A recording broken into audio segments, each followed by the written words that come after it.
Kung sino ang kasama mo sa hirap, dapat siya din ang kasama mo sa ginhawa. Minsan, ang mga taong ito ay mga taong hindi masyadong nagsasalita. Basta alam nila na kailangan mo sila, andyan sila. Gusto nila ang bumuti ang buhay mo. Gusto nila gumanda at mas umayos ang buhay mo. Kahit hindi mo sila kausapin at pakiusapan, andyan sila. Sumusuporta, tumutulong, nagpapayo, nagga-guide. Kung may kailangan ka, ikaw muna bago siya o bago sila. Hindi nag-aantay ng bayad. Hindi nag-aantay ng balik. Bumuti lang ang kalagayan mo, oks na sila.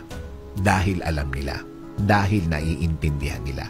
Hindi madali, pero andyan sila palagi. Kapag konting reklamo mo lang, dama na nila, feel na nila agad na kailangan mo sila. Napapagod ba sila? Ang tanong, tinanong mo na ba? Pero palagay ko, kahit pagod na sila, hindi nila nararamdaman yan. Wala sa kanila yan.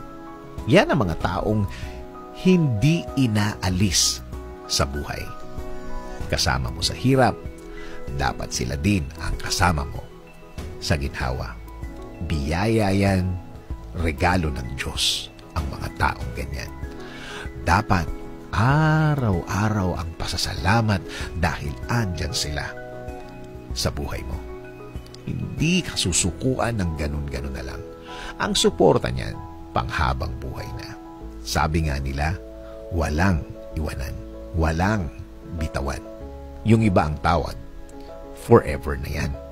Kaya tama lang, sila ang nakasama mo sa hirap, dapat naman sila din ang kasama mo sa ginhawa.